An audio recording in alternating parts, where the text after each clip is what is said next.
So I think that when we talk about the gospel, like oftentimes, we get like real churchy about it, and people think the gospel is kind of a weird word, even if you're not in church. Like, what is that? What is that? But I mean, honestly, I think at the heart of it, it's really the longing of the soul. What is our soul longing for? What is the good news to our soul?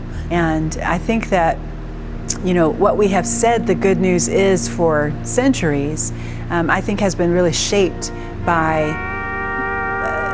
a narrative that doesn't necessarily speak to most people in the world today. And so it ain't coming off as good news, you know what I mean? Or very good news, or maybe good enough. And let me explain what I mean by that. I took a pilgrimage about 13 years ago, and this pilgrimage was with about 25 people in a bus over 10 states over 4 weeks, and we retraced the Cherokee Trail of Tears and the African experience in America from slavery to civil rights. And I came to the end of that journey, and I really prided myself on being somebody who could really communicate what the good news is.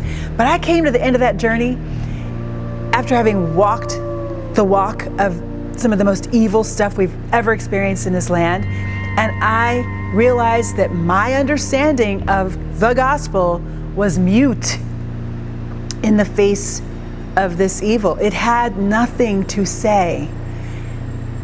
Now that was a frightening thought, because for me, my faith is at the center of everything. It's at the center of my worldview, my understanding of what life is about. But if my gospel had nothing to say, then what does that say about my faith?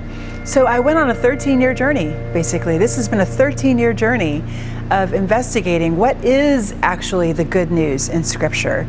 And for me, it started in Genesis, and it's weaved its way all the way throughout. And I believe that the good news that Jesus himself proclaimed was that in following the Jesus way, in following the way of good news, then this world could be healed. And so that's the journey of this book.